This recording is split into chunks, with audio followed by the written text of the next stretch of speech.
mesdames, messieurs, pratiquement 9 ans d'enquête et de procédure. La vaste escroquerie financière au Bénin, l'affaire ICC Services, digne, dit-on, de l'affaire Madoff, a connu son épilogue devant la Criette, la Cour de répression des infractions économiques et du terrorisme. 8 à 10 ans d'emprisonnement ferme pour les principaux mis en cause avec des amendes à hauteur de 12 millions de francs CFA. Tel aura été le verdict final avec au compteur le gel de certains avoirs et la saisie de bon nombre de biens afin de rembourser les spoliés. Affaire ICC Services. Enfin, le verdict tant attendu et après. Mesdames, Messieurs, le débat, c'est tout de suite, c'est maintenant avec un technicien de droit et un professionnel des médias. À ma gauche, maître Paul Kato Atita, il est avocat au barreau du Bénin. Sur le sujet, nous l'avons reçu pendant le premier break à observer. Maître Paul Kato Atita, bonjour. Bonjour. Merci pour la disponibilité pour retrouver et finir ensemble ce qu'on a commencé. Merci de m'avoir invité comme par le passé. C'est un plaisir partagé. En face de vous, Jos Perzo Anago, journaliste. Analyste, il est le directeur de publication du quotidien béninois d'information, d'analyse et d'investigation, la Dépêche. Jos Perzo Anago, bonjour. Bonjour, chers confrères. Bonjour aux téléspectateurs de Sika TV. Et vous répondez. Bonjour à Maître Kato Atita. C'est un plaisir de vous avoir à côté. Bonjour. Et franchement, que vous dire? Une fois encore, merci. Nos téléspectateurs peuvent ne pas comprendre. C'est complexe, oui.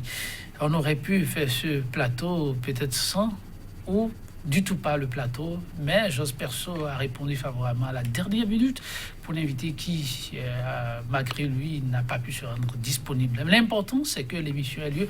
Donc, une fois encore, toutes nos gratitudes, chers invités. Affaire ICC Services, le dossier rouvert le 17 décembre dernier devant la Criette a livré son verdict à l'issue d'un procès des plus médiatisés faire de toutes sortes de déballages à l'encontre des principaux accusés.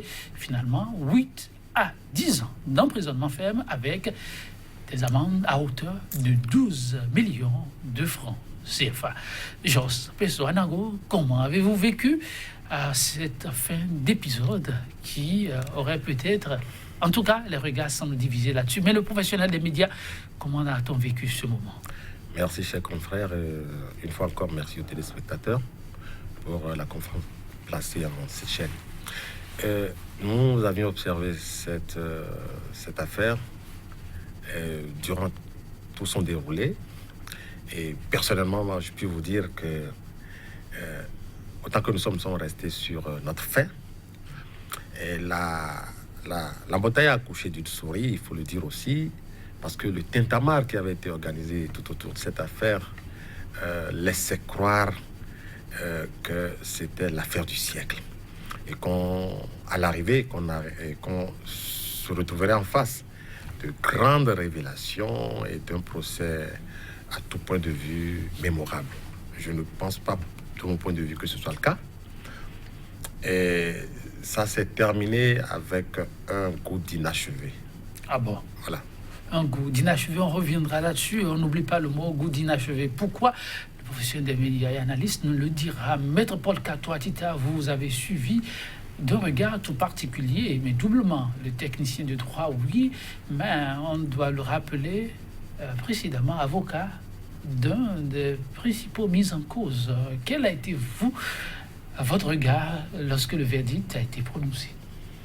Donc, disons que je n'ai pas de regard particulier parce que le procès en lui-même, les faits en eux-mêmes, au regard du droit pénal spécial, une escroquerie, ça n'avait rien de gravité, de particulier, sauf que dans le cas présent, bon, le nombre des victimes a joué, sauf aussi que nous avons voulu amplifier également la tenue du procès pour des considérations dont on pouvait se passer. Sinon, ça aurait dû être un procès normal comme tout autre. Et le verdict démontre que ça ne pouvait être qu'un procès normal comme tout autre. Il n'y avait rien de particulier à attendre. Ah bon? Et pourtant, c'était des milliards qui étaient en jeu. Ce n'était pas cela l'essentiel, mais c'est au plan du droit pénal ce que c'est. Et ce que c'est n'avait rien de particulier pour l'homme de droit, l'homme de justice et la masse des victimes, peut-être. Mais sur les éléments qui pouvaient constituer l'infraction, ces éléments sont toujours les mêmes, constants. Mais maintenant, l'amplification, la médiatisation qu'on a entraînée dedans, la volonté de déboucher sur des aspects politiques de la procédure, les références constamment faites aux hommes politiques, etc., dont on pouvait se passer. Mais finalement, le verdict a démontré que tout cela était donc trop habillé une infraction qu'on pouvait régler très facilement.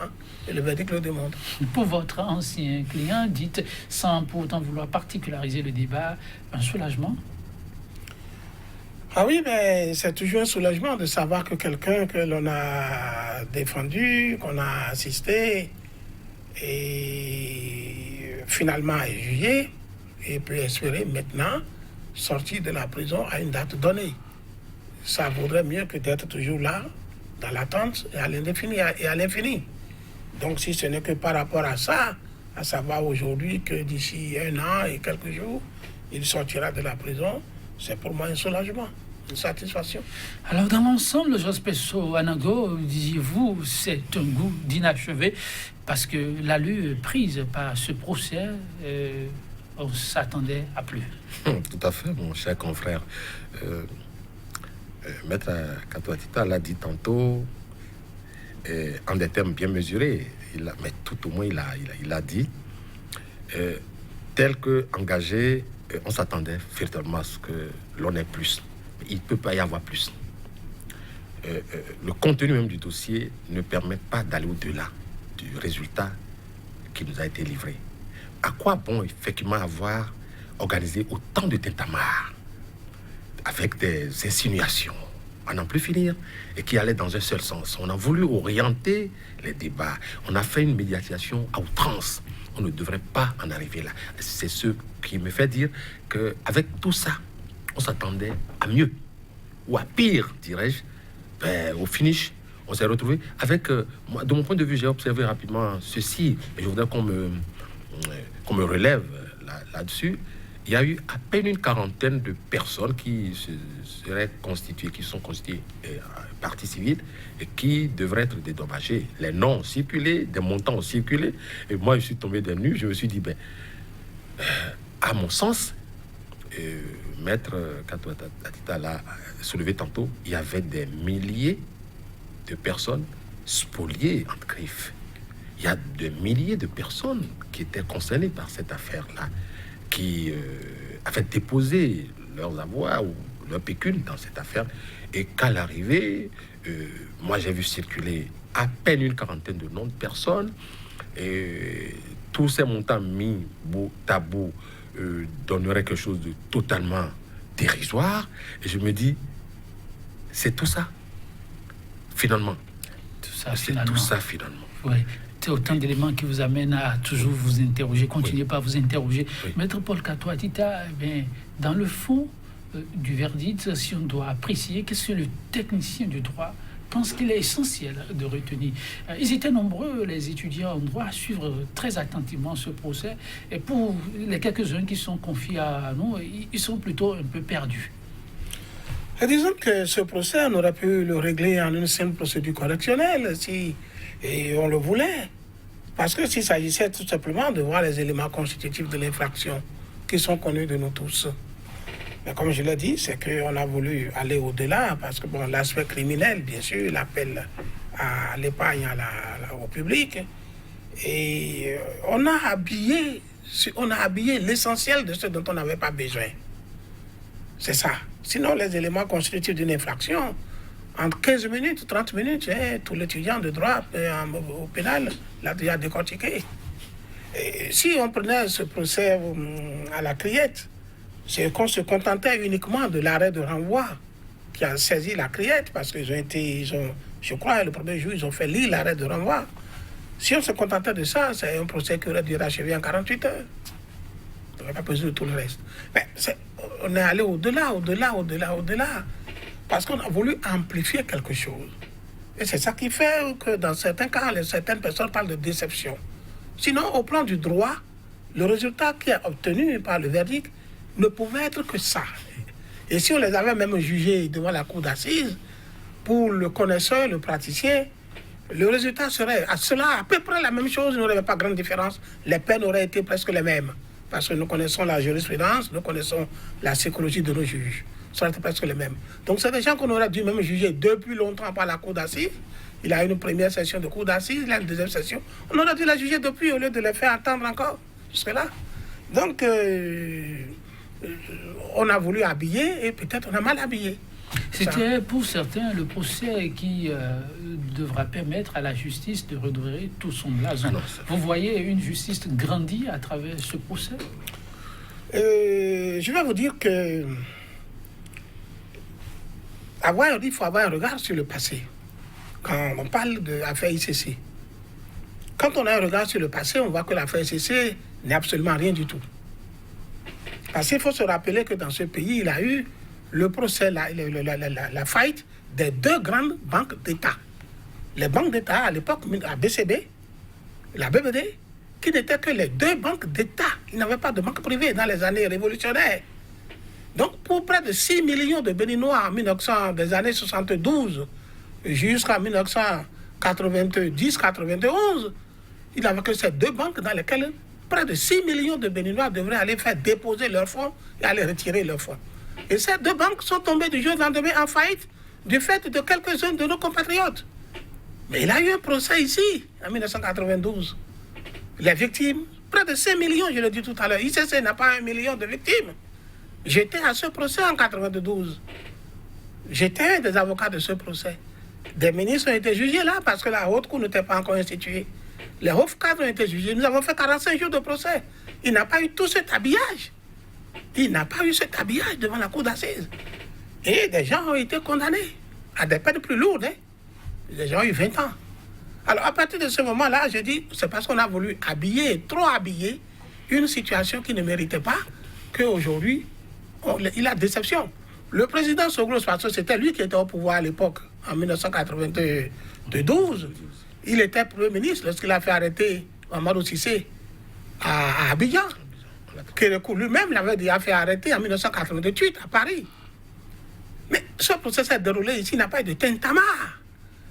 Il n'a pas eu volonté de dévier de ce qui était juridiquement, ce qui était strictement judiciaire, juridique, pour aller s'attaquer à la personne d'un homme politique. Je vous dis, pendant 45 jours, aucun juge n'avait même admis ou autorisé qu'on s'attaque à la personne du président Kérékou. On a suivi l'instruction de juge d'instruction en passant par la chambre d'accusation. J'étais là, c'est mon dossier, ça. J'étais là. Et personne ne s'attaquait à la personne du président du général Kérékou. Pourtant, il était vivant. Et pourtant, certains des accusés ne cessaient de faire état de son nom. Mais le juge est resté constant de ce dont il a été saisi. Ce dont il a été saisi, ce qui était essentiel. Et les procès ont duré tout cela. On n'a même pas de retransmission. Les avocats ont manqué une belle occasion de pouvoir rappeler toute la noblesse de la profession. Devant la criette? Ou bien à ce moment-là? Non, devant la criette. Ah ben, peut-être, moi je ne sais pas. C'est-à-dire que cette expérience, c'était un cas dans le pays qu'on a connu. Et je décris le contexte dans lequel, mais merci beaucoup, maître, vous mettez beaucoup de gants et à raison. Oui, le professionnel de médias peut nous en dire. Maître Katoa, tu as fait très bien de nous rafraîchir la mémoire, tout jeune, oui, mais on se rappelle un peu comment ça s'est passé. Et c'est bon pour la mémoire de le rappeler. Alors aujourd'hui, la justice qui joue une fois encore toute son honorabilité, a-t-elle manqué une occasion rêvée de redorer le blason de toute la maison justice? Tout à fait. Et Maître Katoa Tita disait tantôt qu'il a rappelé un nom tristement célèbre, Cissé, avait-il dit.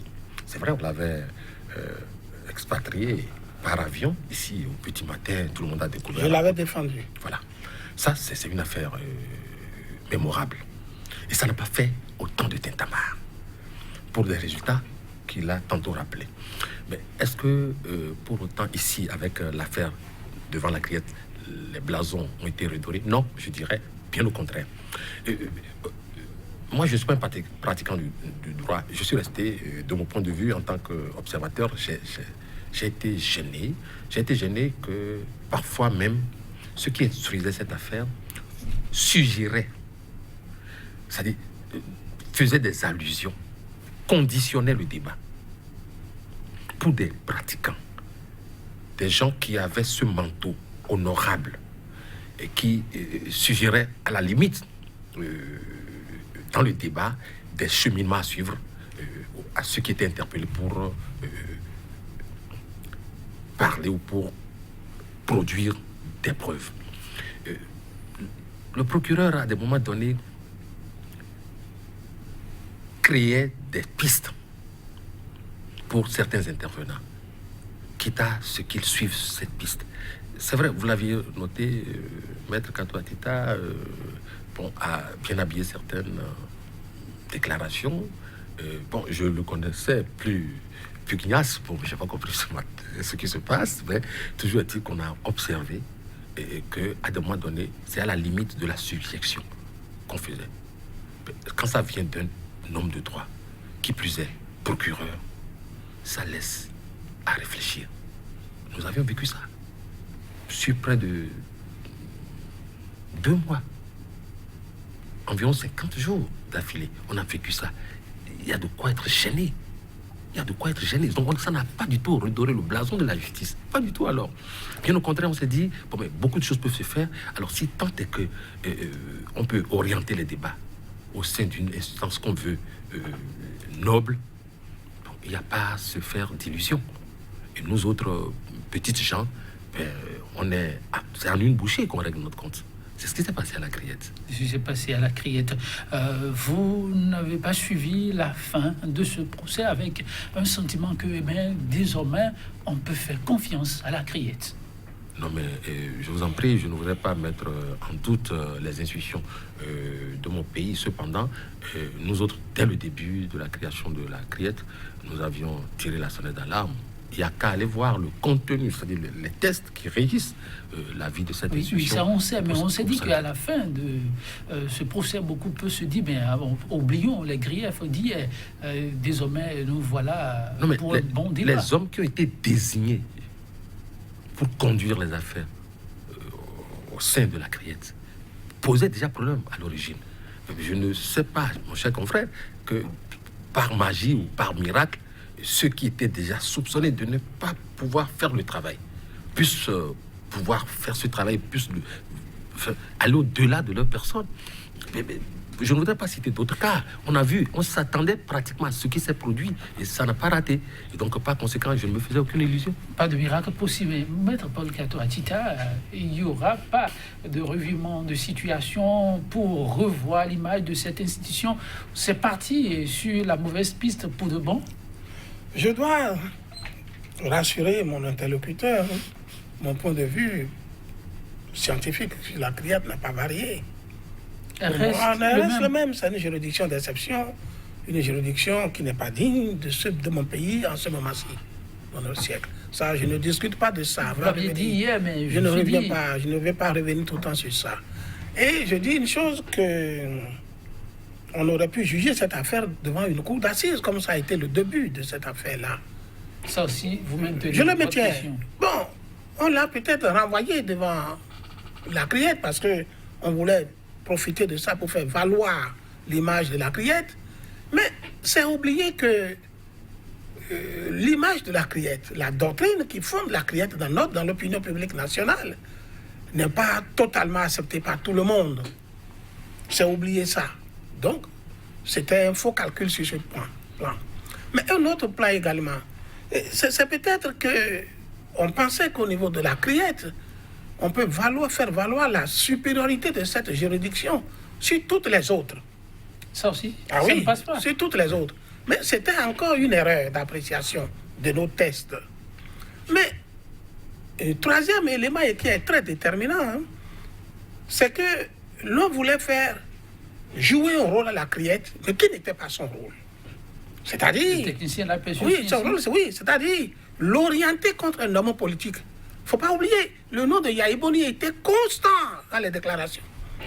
Et de loin, il a une certaine facilité à admettre que les gens viennent mettre en cause Yahi Boni, que de venir dire, proclamer son innocence ou son éloignement des faits. Mais il avait une facilité à accepter, ça qu'on le mette en cause. qu'on mette tout sur sa charge, sur sa tête, comme on le dit, parce qu'on avait l'intention que là, on voulait passer par un canal judiciaire là, pour coûte atteindre quelqu'un. Et ça a détruit entièrement l'image du procès.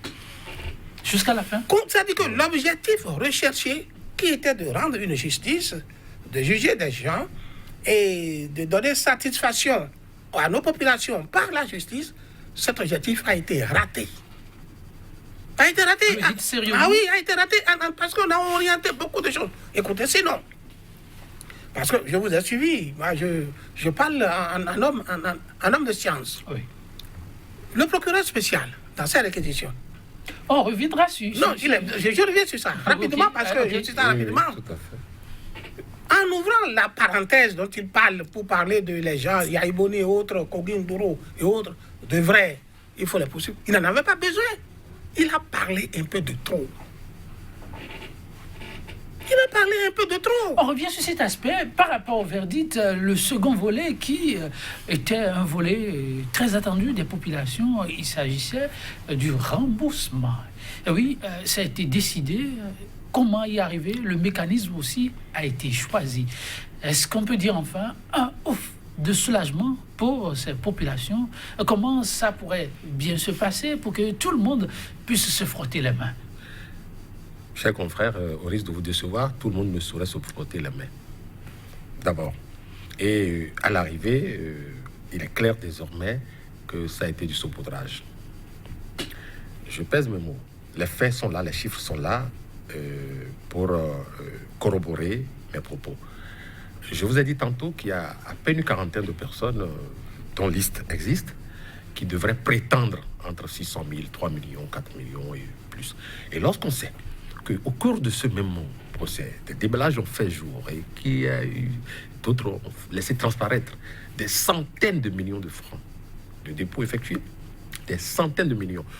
J'ai cru entendre l'un des avocats, et je ne lui accorde pas foi, certes, mais j'ai cru entendre l'un des avocats dire, je dis bien, je représente un client qui a mis des milliards, je dis bien des milliards. Un seul client? Oui. Ça a été dit depuis...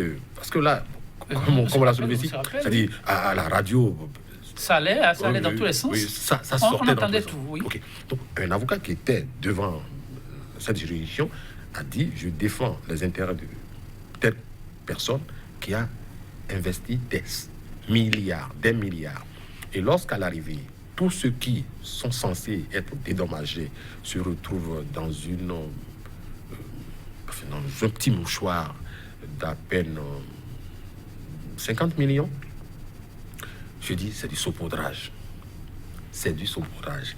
Et là, quand on observe ce résultat, il y a de quoi se désoler, il y a de quoi s'interroger, il y a de quoi aussi reconnaître qu'en fait, au départ, on n'était pas allé là-bas pour connaître ou juger de l'affaire et ses services et s'en tenir à ça. Bon. Oui, on cherchait un argument pour atteindre un objectif qui n'avait rien à voir, comme l'a dit tantôt Maître Akatoatita, qui n'avait rien à voir avec l'affaire ICC. Il y a eu des suggestions, à la limite, ridicules. On suggérait systématiquement... est-ce que vous connaissez, vous rappelez de cet épisode d'un témoin qui n'avait pas été invité à l'affaire et qui a tenu à les déposer? Je ne voudrais pas citer Maître Alopo ici, enfin le pasteur Alopo. Il a tenu à y aller. Il n'était pas retenu pour passer devant la criette. Il a tenu à y aller. Et au cours des auditions, il a laissé entendre que l'ancien chef d'État n'avait rien à voir dans cette affaire. Et au procureur de lui demander, en avez-vous les preuves? Par contre, quelques jours avant, l'un des prévenus disait, ils sont allés chez moi, on m'a mis une cagoule, ils ont emporté 27 milliards par des hélicoptères, mais je n'ai jamais entendu à cette époque précise. En avez-vous les preuves? En avez-vous les preuves? Non. C'est vous dire, nous autres, dehors et loin des locaux de la criette, nous avons aussi de la jugeote.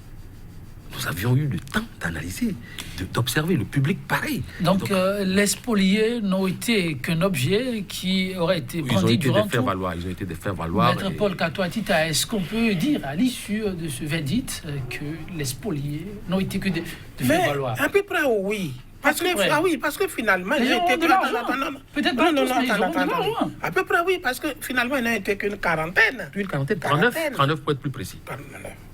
À peu près oui, parce que le nombre qui reste va devenir quoi? Le nombre qui reste va devenir quoi? Mais ceci donne raison au gouvernement précédent que l'on a voulu coûte que coûte, mettre en cause.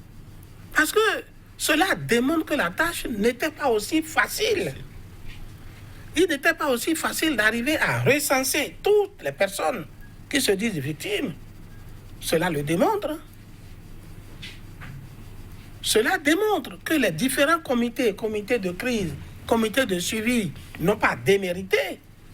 Cela démontre qu'ils ont été confrontés à des difficultés sérieuses.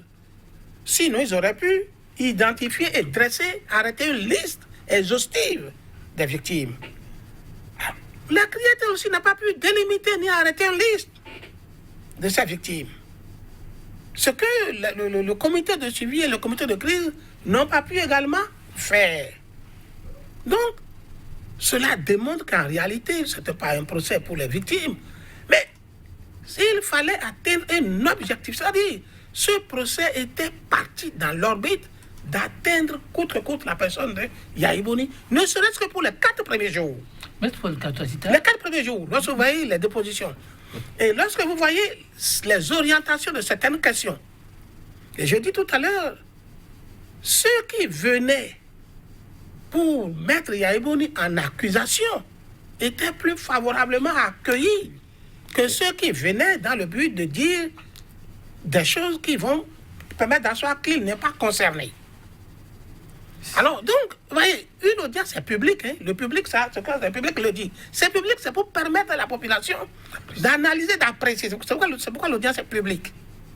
Alors, si le public en arrive à ce constat, s'il ne s'agit pas de constat subjectif, mais plutôt objectif, et vous allez voir, je veux dire que ce sera un autre aspect de la question. Oui, mais voilà. Justement, je vous dis, ceux-là à qui le procès a laissé comme un arrière-goût d'inachevé, est-ce qu'ils ne pourront pas trouver satisfaction dans les tout prochains jours? Car je imagine, vous l'avez suivi, Maître Paul Kato-Atita, Jos Pesso Anago, le parquet assurait pratiquement vers la fin que le dossier n'était pas complètement terminé et qu'on pourrait assister à d'autres poursuites dans les tout prochains jours. Ce bout de phrase ne vous a pas échappé? Quelle poursuite encore? La poursuite, les gens qui ont été conduits devant eux par l'arrêt de renvoi ont été déjà jugés. Quelle autre poursuite? Je ne sais pas s'il y a d'autres personnes sur le tablier. C'est un dossier qui a pris par le cabinet d'instruction, les OPJ, la chambre d'accusation. Les personnes concernées ont été tous identifiées et ont été jugées. Je ne sais pas s'il y a d'autres. À moins que ce ne soit peut-être les Yahya Boni, les Kogin Douro, les ministres et autres dont le procureur spécial a parlé dans son truc. Mais là, je disais tout à l'heure qu'il a parlé un peu de trop. Il n'en avait pas besoin.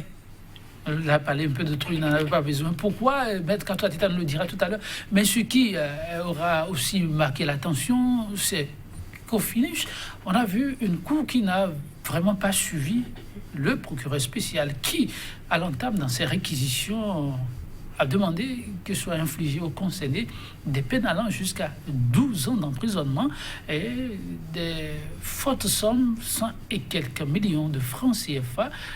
Comment l'analyste apprécie-t-il un peu cette disparité? Cette dichotomie, alliez-vous dire? En tout cas. Cela s'explique. Cela s'explique de mon point de vue. Oui. Et ça m'engage d'ailleurs. On va écouter le technicien tout à l'heure, oui. Oui.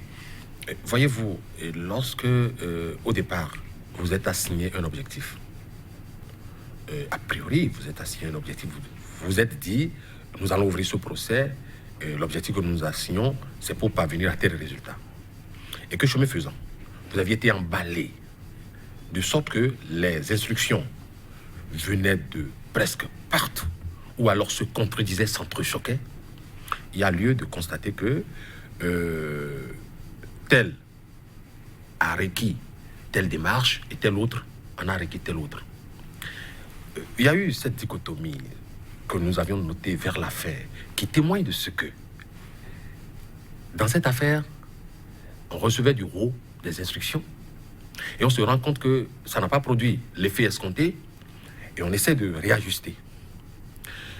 Aviez-vous observé un peu qu'un ancien super ministre n'avait pas été du tout cité? Alors là, pas du tout, durant une 50aine de jours, pratiquement. Et vers la fin, le public s'est étonné, l'opinion s'est dit, mais c'est pas possible. Comment peut-on parler de cette affaire? Citer à longueur de semaines le nom d'un ancien chef d'État, et puis ne pas citer celui-là. Il n'a pas déposé, il n'a pas été du tout cité, on n'en a pas fait cas. L'opinion a commencé par s'interroger. Et puis, comme une mèche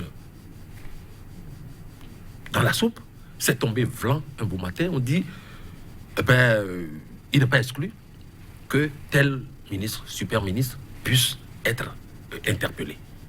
À la dernière minute, sans qu'on ait eu à faire référence à cette personnalité durant tout ce long procès. Ça laisse à réfléchir. Et mieux encore, ce qui témoigne de ce qu'il y avait des instructions venues du haut, était que à la fin du procès, on s'est dit, pourquoi ne pas élargir, moi j'appelle ça élargir certains accusés, parce que la criette est réputée avoir la main lourde. Ah oui, ben ça part toujours de 20 ans à la criette. Mais quand on vous dit criette, c'est que vous avez à craindre 20 ans, généralement. N'oublions pas, il y a eu quelques semaines, un conducteur de taxi s'est retrouvé avec une peine pas des moindres pour avoir proposé, je ne sais, 5 000 ou 2 500 francs à un agent des forces républicaines, par exemple. Eh bien, pour vous donner la leçon.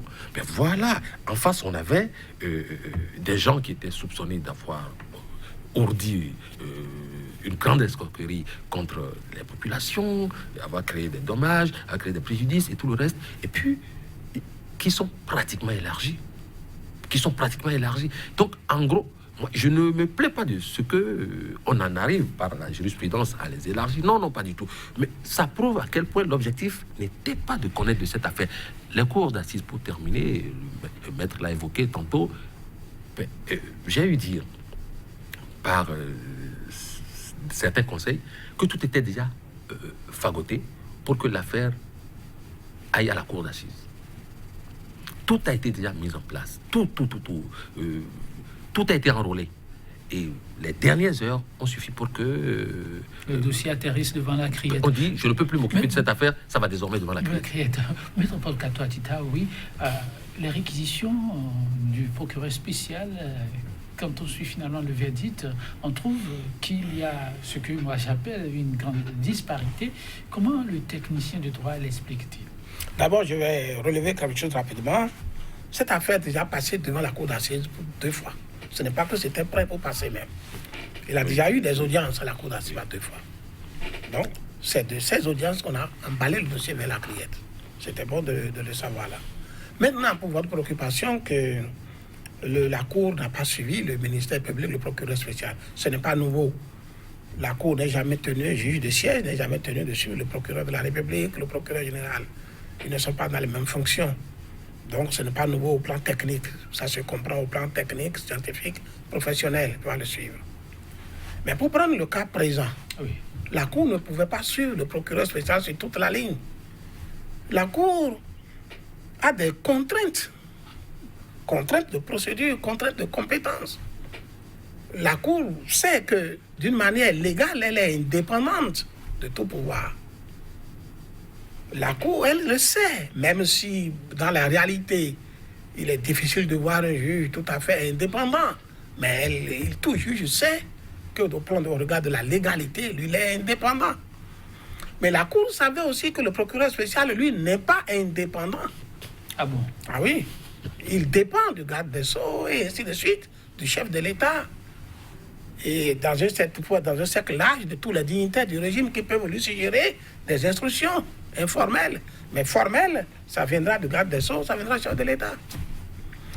Alors, donc, le juge, lui, ne peut pas, parce que le procureur spécial lui a dit, si, le transcrit, tout ça dans sa décision, des choses qui paraissent même anormales au regard de la loi. Ne peut pas. Donc, ce qui explique que, comme il le dit, à un certain moment donné, la Cour ne peut pas faire tout le jeu du procureur spécial. La Cour ne peut que se désolidariser à un moment donné pour ne pas elle-même s'avilir, pour ne pas elle-même se discréditer. Vous parlez d'anomalie dans les réquisitions. Est-ce qu'on peut vraiment en souligner les réquisitions? Je dis, le procureur spécial a parlé un peu de trop lorsqu'il parle. Vous l'avez dit, il parlait de trop, mais ça, ce n'est pas une anomalie. C'est une anomalie, il n'en avait pas besoin. Il n'était pas de sa compétence, de son droit, de dire que Yaïboni, Kogi Nduro, Zizinope Arma, c'est plein de noms, fera devant la compétente, et que le parquet social fait tout ça. Tout ça n'était pas de sa compétence. C'était pas de sa compétence. Il n'avait même pas à dire ça à la Cour. Il n'en avait pas. Il n'avait pas à les traiter de co-auteurs, de co-auteurs ou de complices. Il n'en avait pas. Il a parlé un peu de trop. Et je vais m'expliquer. Oui, ça veut comprendre. Vous voyez, le cas Yaïboni était déjà connu depuis l'an 2010 de l'Assemblée nationale. Et le passage de l'Assemblée nationale en tant qu'un organe intervenant dans la poursuite des ministres et chefs d'État est une disposition constitutionnelle. Une résolution en tant qu'un acte solennel de l'Assemblée nationale à l'époque existe là, portant nom Yaïboni, et est passé au vote, et le vote a connu un échec. Sur les mêmes faits-là. Donc lui n'avait pas plus besoin de venir dire ce qu'il a dit là, et qui est déjà connu de l'organe qui a décision de dire poursuivez-le. Ça fait un. De deux. Oui. Les ministres en question là sont déjà poursuivis devant une institution qui conduit à la haute cour, la chambre de l'instruction de la haute cour de justice, et qui sont en instruction. Donc c'est un fait connu. Lui n'avait pas besoin de revenir sur ces trucs-là, ce n'est pas de son domaine. Si on a besoin de ceux-là, ces organes connus par la Constitution et par la loi organisée sur la haute cour de justice savent ce qu'ils doivent faire. Ce n'est pas à lui de venir à dire ce qu'il a dit là comme une injonction. Et ce qu'il a dit là vient confirmer l'impression que l'aspect politique prime sur ce qui est juridique, ce qui est scientifique. Et ça contribue à ternir l'image du procès, à ternir l'œuvre de ce qui est fait. J'ai dit ici tout à l'heure que dans mon pays, ce que je constate de plus en plus, les idées sont peut-être bonnes à l'origine, mais dans la manière dont on les traite mal et on vient ternir ce qui est bon à l'origine. Ce qu'il a dit est venu ternir un travail qui a été fait tout pendant près de 2 mois et est venu renforcer l'idée des gens savoir on veut la tête de Yaïboni, de quelqu'un. C'est ça, il a parlé un peu de trop. Joseph Pesso Nago, beaucoup disaient qu'on a là droit à un procès politique à l'arrivée. On doit pouvoir tabler sur le verdict qu'on a eu, n'est-ce pas? Mais avec cette sentence, le nom de Yaïboni ne figure nulle part. Est-ce qu'avec ça, on est en droit de continuer par parler d'un procès politique? Bien sûr que tout a été habillé pour déboucher sur... Vous voyez, c'était aussi une sorte de test. Tout au long de d'une soixantaine de jours, on s'est évertué chaque matin ou chaque jour à tester l'opinion. Ah bon? Oui, bien sûr. Vous aviez eu en son temps un baromètre qui vous permettrait de relever cela? Il faut observer ce qui se passe ailleurs et ce qui s'est passé, ce qui devrait se passer. Et on s'est rendu compte que ça ne passe pas dans l'opinion. Et en tout point de vue, l'opinion aussi a son mot à dire. Donc on s'est rendu compte que mais ça prend pas. Et puis, et c'est ce qui explique d'ailleurs le verdict. Autrement, si ça prenait, à chaque fois quand on évoque le nom de Yaïboni, on voit un peu la réaction dans l'opinion. On se dit, ça ne prend pas. Et on cherche encore un autre cheminement. On est allé jusqu'à suggérer à l'agent judiciaire du Trésor qui était venu déposer en tant que sachant. Vous vous souvenez de dame Lawson, Séverine?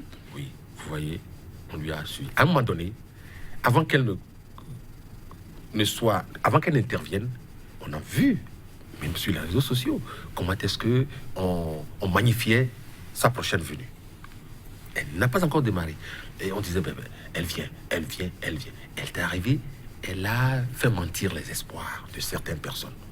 Et tout de suite, vous avez vu comment, à un moment donné, il y avait comme un affrontement. C'est-à-dire, elle ne mettait pas à l'aise. Oui. Parce qu'elle disait... Vous ne pouvez pas oublier son passage. Et à chaque fois, cette dame, que je félicite au passage, disait, moi, j'ai appris mon job et je reste droite dans mes bottes. Voilà comment ça s'est passé. À la limite, on lui suggère qu'elle est même sous la menace de mort, qu'elle doit quand même se protéger de son ancien patron. Elle revient une autre fois, c'est pour enfoncer le clou. Dire, voilà comment ça s'est passé, on a pris les précautions d'usage, on a fait ci, on a fait ça. Et elle a, à la limite, disculpé l'ancien régime, pour ne pas dire le chef de l'État. Et ça n'a pas été du goût de ceux qui s'attendaient à autre chose. Et vous voyez comment elle a terminé? Mais on l'a tout de suite rangée au placard, parce que, contrairement à certains autres, pour ne pas citer un ancien ministre, Zizi Roué, qui était porté au pinacle, pour ne pas citer un ancien procureur. Alors, de ce procès, si on doit travailler pour l'avenir en termes de leçons, oui, Paul Katouatita, allez-y rapidement. Je voudrais pour compléter oui. Que ce que je remarque de regrettable dans tout ce long de procès, c'est que l'ancien chef de l'État, Yaya Boni, n'a pas bénéficié du tout de circonstances atténuantes dans les auditions, dans les débats. Comment ça? Non, pas du tout. C'est-à-dire que toutes les auditions, à moins que cela lui soit accablant, oui, mais dès que c'est favorisant, non. Écoutez. Tous ceux qui étaient là, dans la salle, qui étaient juges, que ce soit le procureur, tout ça, connaissent bien qu'en matière d'escroquerie, là, ce que nous appelons la théorie de tiers. Ça existe, c'est un élément qui participe à apprécier l'escroquerie. Et cet élément stipule? C'est le fait, par exemple, et ça, comment vous appelez? Et je me réjouis que le président de la Cour, dans l'une de ces questions, est allé sur le terrain. Dans une de ces questions à M. Tebounou, pour dire, est-ce que Yaya Boni était membre de votre ONG ou association? Tout à fait. Est-ce que son nom est dans votre statut? Est-ce que vous l'avez, il est au courant de combien vous appliquez comme taux d'intérêt à vos gens? Est-ce qu'il connaît votre bilan, etc. C'est-à-dire une démarche scientifique pour savoir, voir à quel niveau, à quelle implication. Cela participe de la théorie de tiers. Alors, si vous prenez l'agité dans ses observations en disant qu'on ne peut pas accuser l'État et aller sur le terrain également lorsqu'il dit mais l'ancien chef de l'État, il recevait tout ce monde-là en tant que ONG qui faisait des dons dans les villages, etc. Et c'était normal qu'il puisse les recevoir. Tout à fait. C'est la théorie de tiers. Il ne le disait pas dans le thème que j'utilise, mais c'est-à-dire, il arrive des fois où l'escroc, dans ses manœuvres pour atteindre sa cible, cherche à rassurer les gens. Et pour rassurer les gens, ne pouvant pas par lui-même rassurer, il peut se plier sur une notabilité, sur une personnalité. Pour dire, ah, si on me voit aujourd'hui avec M. Joël, vu le rayonnement de M. Joël au Bénin, si j'arrive à avoir sa photo et que je peux planter dans ma voiture, dans ma maison, dans mon bureau, tous ceux qui me verront avec Joël m'accorderaient de crédit et ce que je veux d'eux, ils me le donneront. C'est la théorie de tiers. Alors, mais tout ce procès qui s'est déroulé là, quand tout le monde appelait le nom de théorie de Yaya Boni, personne ne s'est demandé si les accusés ne se sont pas mêlés à lui simplement pour avoir son image, pour convaincre les populations afin d'atteindre un objectif. Aucune personne n'a demandé ça, personne n'a cherché à investiguer sur ça. Bien sûr, puisque c'est un élément constitutif de l'infraction d'escroquerie. C'est un élément qui rentre dans les trucs déterminants de l'escroquerie. Lorsque vous cherchez à mettre quelqu'un en cause pour l'escroquerie, vous devez vous demander quel est son degré d'implication. Est-ce qu'il avait conscience et pleine conscience que celui-là l'entraînait dans une escroquerie, l'avait informé de son acte, ou c'est celui-là qui veut se servir de lui pour atteindre son objectif? Toi, Tita et Jospin Soanago, on est pratiquement à la fin. Il faut alors agir pour l'avenir. Et pour l'avenir, qu'avez-vous envie de dire très rapidement? Tout simplement, l'avenir, c'est qu'il faut que nos hommes politiques, très souvent dans certaines procédures-là, arrivent à mettre la politique de côté et pour qu'on puisse faire valoir la science juridique. Merci beaucoup, Jospé Souanago. Faire de notre pays un véritable état de droit, c'est-à-dire ne pas se mêler les pédales, laisser la justice faire son travail, quoi que cela coûte. Merci beaucoup, Jospé Souanago. Merci également à vous, Maître Paul Kato Atita, chacun dans son rôle afin que la République rayonne davantage. C'est le vœu partagé ce matin par nos invités du jour. Chers téléspectateurs, ce fut un plaisir de vous avoir eu à nos côtés. 100% Bénin, pour le numéro du jour, je vous fausse compagnie sur cette citation de l'ancien homme d'État africain très célèbre, Nelson Mandela. Je le cite: ne négligez pas les moments tristes, car ce sont eux qui permettent d'apprécier le bonheur. Bonne suite de méditation et à très bientôt.